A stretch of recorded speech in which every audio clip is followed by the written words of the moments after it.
Hey guys, welcome to an interesting video on Wild Rift. So they're back with a Corki updated complete guide. Now honestly we have not touched Corki in a long time. But before we touch Corki again, don't forget to check out his basic guide that I'll put up in the cards above for his skills, living order, tips and tricks, as well as some combos.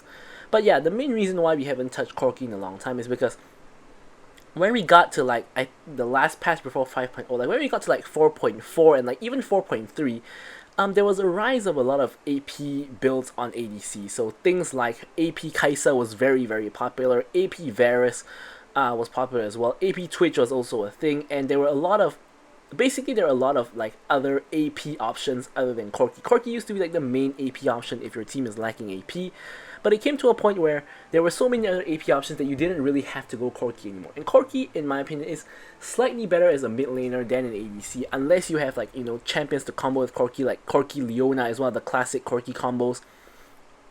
So we haven't touched Corki in quite a bit.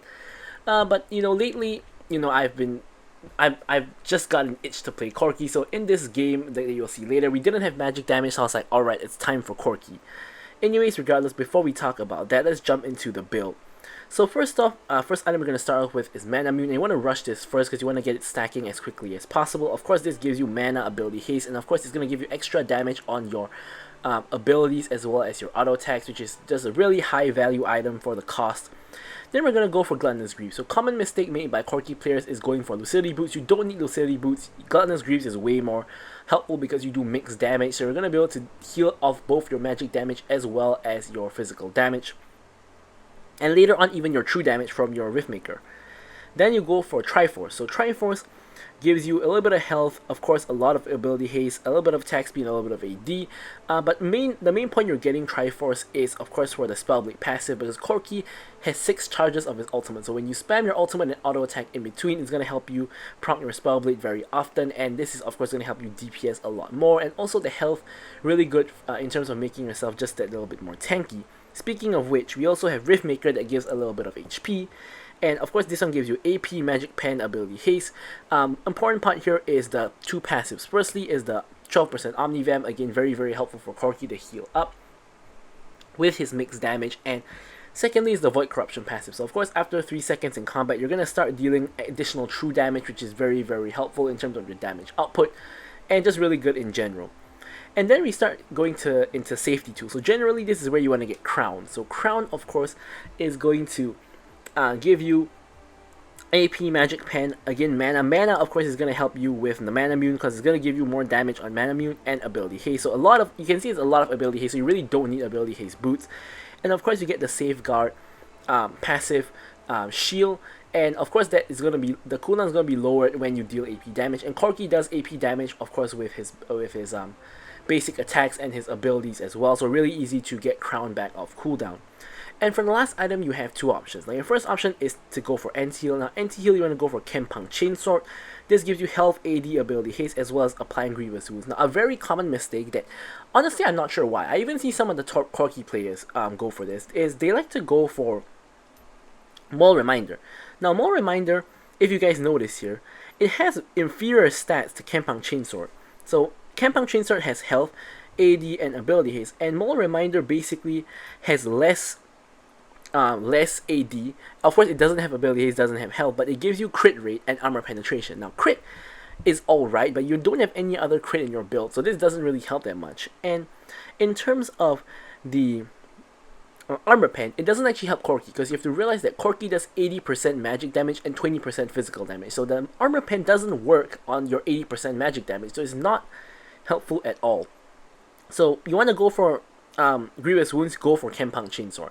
And if you don't need Grievous Wounds, then your last item you can actually go for the new Spear of Shojin, because it has a 20-second cooldown, but Corki basically has unlimited ultimate. So basically whenever your ulti is off cooldown, or rather whenever your Spear of Shojin is off cooldown, you should basically be able to proc your Spear of Shojin, and this again gives you more max health to make you more tanky, a lot of AD and ability haste again, and basically whenever you cast your ultimate you're gonna get extra movement speed, and that is basically just going to, or also extra ability haste, which is basically just gonna allow you to spam your abilities and just run all over the place. So it's just really good item for Corki, but it's not so core that you want to go for it very early on or anything like that. In fact, you don't even really have to go for it. It's just a good item to have.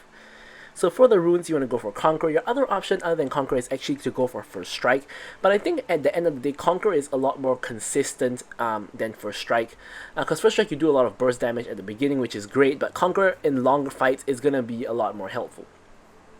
So of course, Brutal, because you do auto attack quite a bit, despite the fact that you are a spellcaster. Of course, you do need to proc your Spellblade and things like that. Giant Slayer, of course, the best rune in this category to deal damage.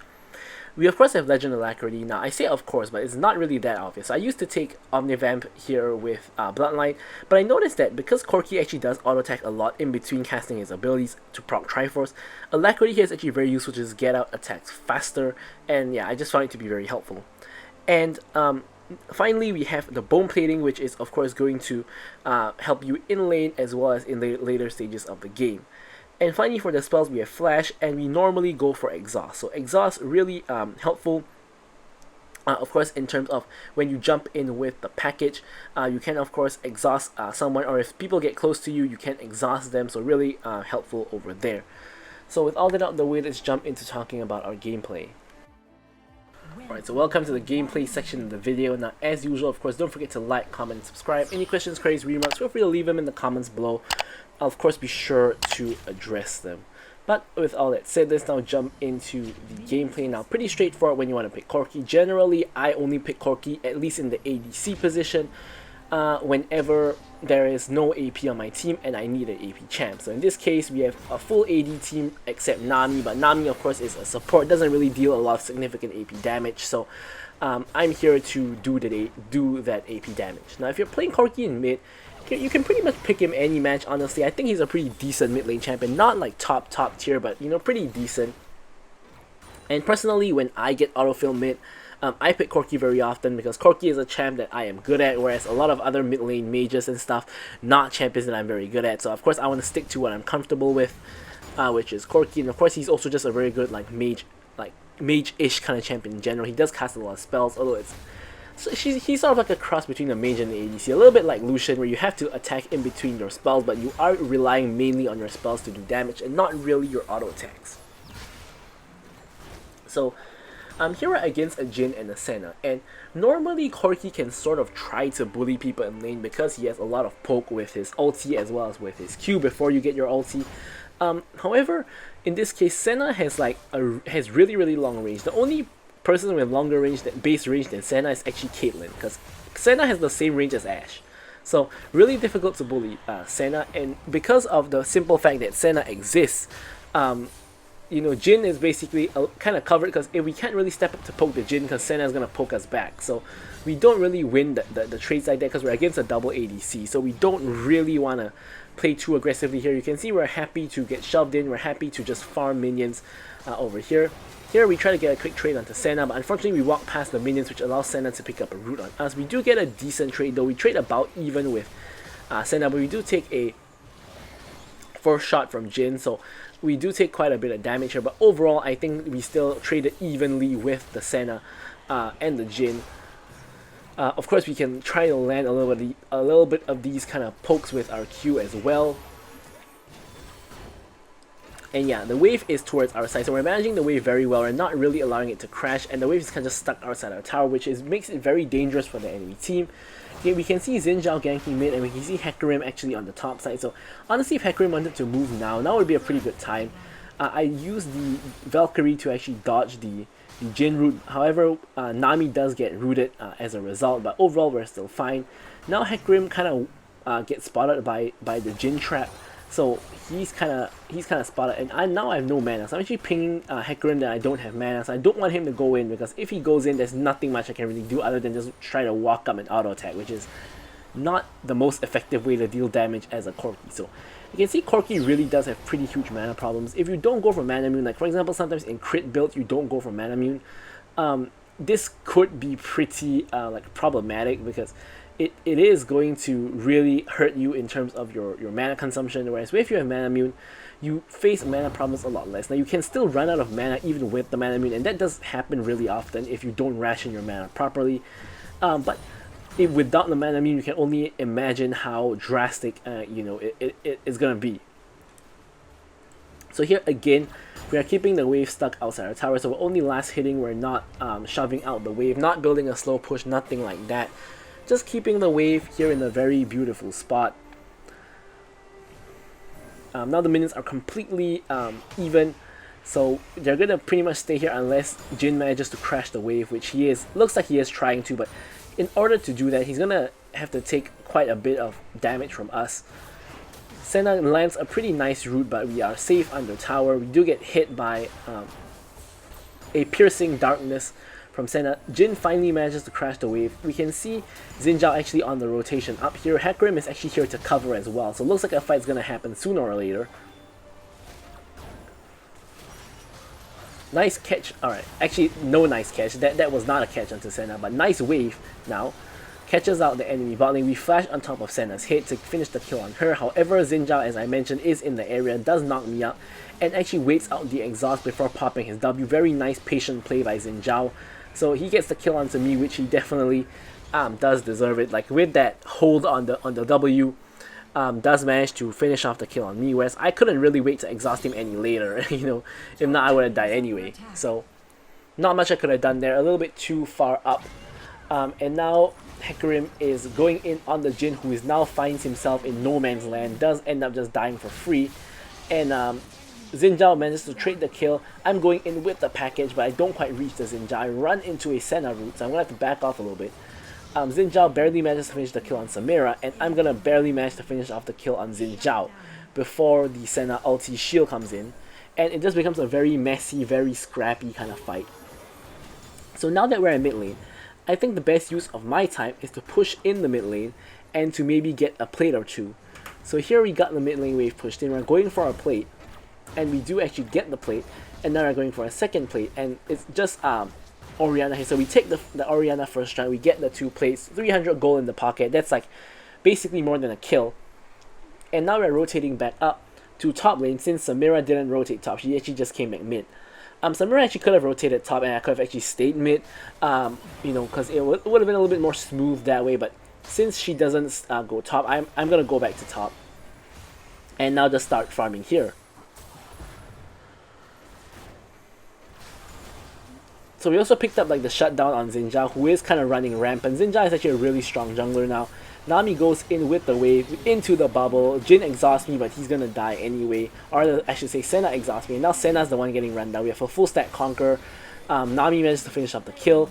W does a lot more damage than I expected here, and for some reason Samira walks past the entire dragon fight and just comes to help us when we didn't actually need help.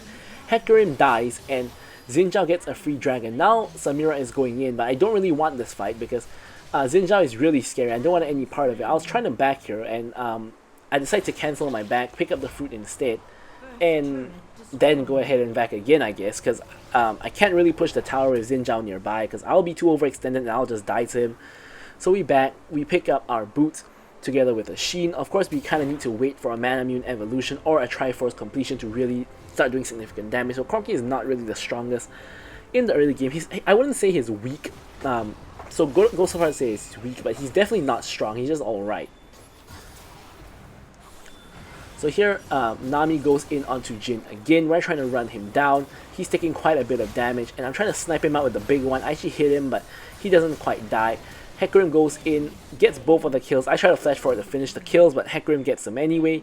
And now we have the push in onto the tower, and I'm looking to get some tower plates before they fall off in 5 seconds. So we're quickly focusing the tower. Hecarim doesn't get the message, though he's focusing the minions. We do get 2 plates right before the tower falls off. If Hecarim actually hit the tower instead of the minions, we could have actually gotten 3.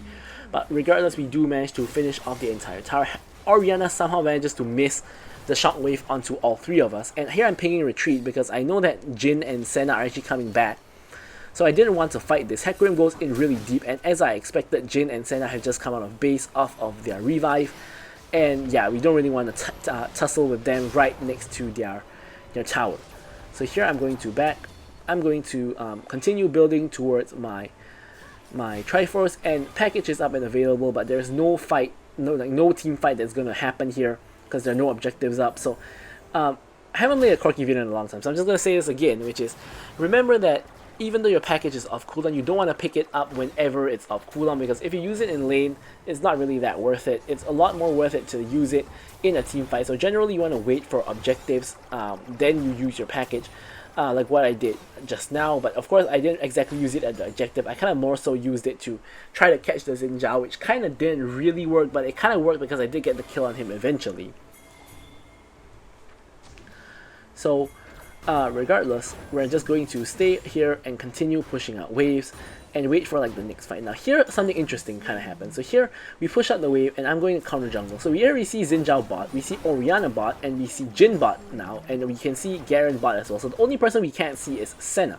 So here I'm saying, okay, we should keep pushing because at most Senna's going to be here to stop us. So Senna can't really stop the two of us, and now we spot Senna in the mid lane, which means that the whole enemy team is either mid or bot, which basically gives us the opportunity to push this tower for free because no one can stop us. They're either dead, or they're mid, or they're bot. So we actually get the whole tower. We're gonna even get the next wave, and after getting this wave, I'm actually gonna recall because at this point the enemy team would now be rotating to come and defend us. There is the red buff up, but we don't want to be so greedy to get the red buff, especially because this fairy thing is going to actually spot us. So you know, we can't really do that without being spotted, and if we get spotted, we're gonna get collapsed on.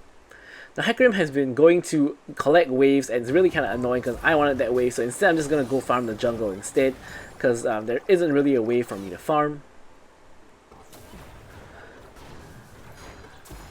And yeah, so for some reason Garen comes in at a very weird angle, so that we can't really kill Garen, but we can do damage to him. Like, we can do some kind of significant damage to him. So I say we can kill him, but he's actually nearly dead, and I make the mistake of flashing after him and he doesn't die, and I end up flashing to my death instead because his whole team was there, and I do end up dying. In the meantime, my team is kind of getting chased down. Nami ends up dying as well, and Hecarim and Samira are kind of just in the area. Now in the meanwhile, while the enemy team is doing this, Ornn is now the one pushing in the opposite side of the map. Now Garen is recalled to stop him, but you can see the enemy team, really questionable macro because they're always like grouped up. You could say that the fact they're always grouped up means that, you know, they're gonna win fights against us, like what just happened here, but they are losing like towers. Like just now, me and Nami got a free tower. Here I'm picking up the package because Dragon is spawning and looks like a team fight is going to happen. So package at the ready, Manamune evolved, Triforce completed, we're ready to rock and roll. So here we're trying to come in with the package. I'm gonna get rid of this. Here I'm trying to look for an angle of package in. I package in, pushing the Xin Zhao, unfortunately the wrong way, and I get one shot by the Jin 4 shot, I think, and I do end up going down, but my team is trying to finish off the rest. Jin goes down, and honestly Samira could have finished off these two kills if she was a little bit better, but she ends up just getting rooted and goes under tower with the ulti and just dies like an idiot, basically. And Hecarim can't really do very much either. I mean, the Samira is 1 in 5, so you can kind of tell she's not really the best player in the world. Not by a long shot. Hecarim's actually doing really well. He's 6 and 2, same goal as me, despite me having 3 kills less than him. Of course, the most fed person in the game is going to be the Xin Zhao, who's, you know, running rampant this whole time. Orianna is really fed as well. She's 5 and 0. And we're really looking to get the shutdown on Orianna. She's pretty big shutdown at the moment, so it's kind of what we're looking for here. Orianna's actually pretty low. Does have her first strike up.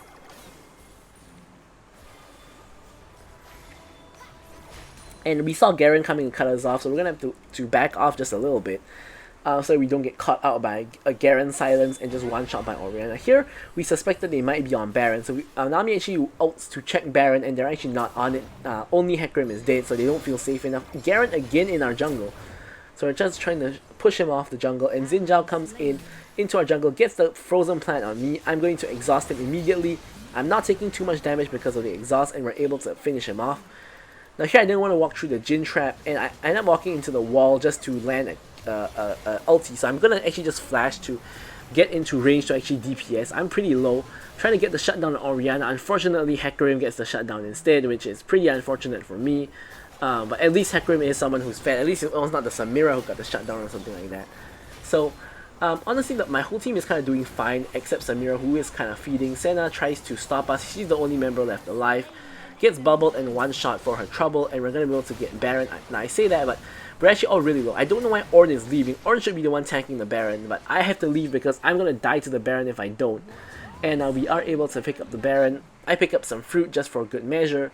And I realized that I'm just like 100 gold off of taking Riftmaker. So I'm actually gonna farm red buff because it's the only thing nearby that I can really farm to get gold anywhere around me. So I'm gonna farm this red buff, even though I don't really need red buff since I already have it, but I need the gold. So I get the gold, I get the Riftmaker, and here I'm picking up the package. Now, why? Well, it doesn't look like there's exactly a team fight gonna happen, but with the Baron buff, basically what you can be more or less sure of is that we're gonna be pushing with the Baron buff, and when we do that, the enemy team is probably going to try to stop us. So I spot Orianna. I thought I got a catch on her, but I do a surprisingly low amount of damage, despite the fact I'm already at 3 items. I guess I didn't really land my spells properly, and Orianna actually gets chunked like by someone else. I don't know where did all her health go, or was that me? Just now. Anyways, we're going to sidestep the Jin route.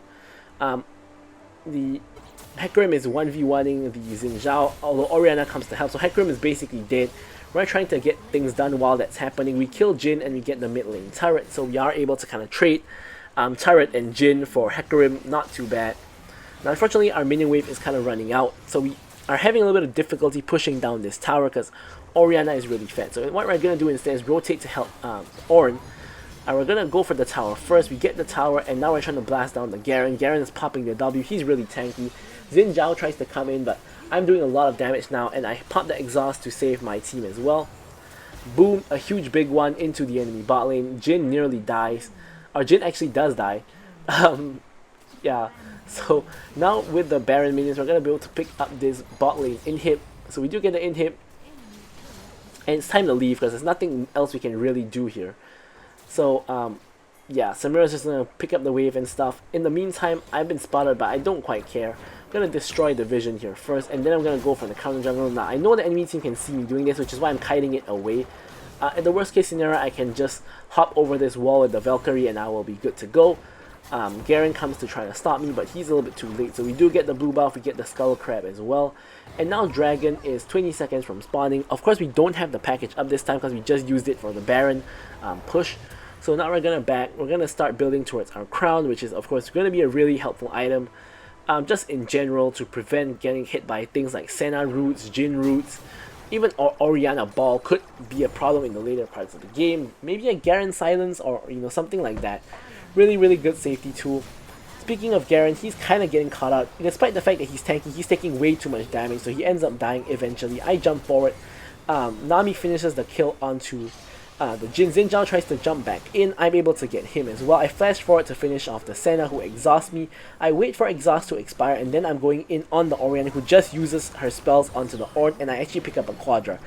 Actually could have been a Pensa if Nami didn't get the kill onto the Jin there, but it's alright. A Quadra kill is still really amazing, and with that we can basically just end the game.